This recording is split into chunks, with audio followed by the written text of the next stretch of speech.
వచ్చే సంవత్సరం నుంచి అంటే ఏప్రిల్ మాసం దాటిన దగ్గర నుంచి 2021-22 సంవత్సరం నుంచి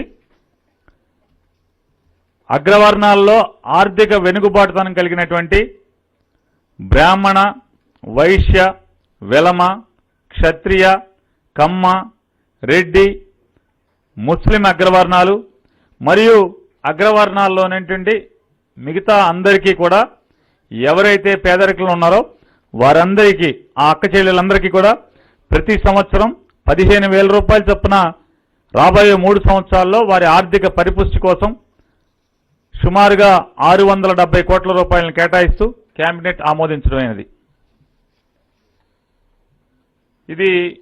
ఓసీల్లో ఉన్నటువంటి కాపు నేస్తానికి కాపు నేస్తం పథకం ద్వారా కాపులకు ఎలా ఇస్తున్నారో అలాగే అగ్రవర్ణాల్లో మిగతా వాళ్ళందరికీ కూడా రాబోయే 3 సంవత్సరాల్లో ప్రతి సంవత్సరం 15,000 రూపాయలు చొప్పున ఈ బ్రాహ్మణ, వైశ్య, వెలమ, క్షత్రియ, కమ్మ, రెడ్డి, ముస్లిం ఇట్లాంటి అన్నీ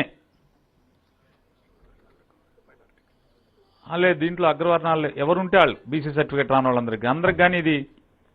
అందజేయడం జరుగుతుంది.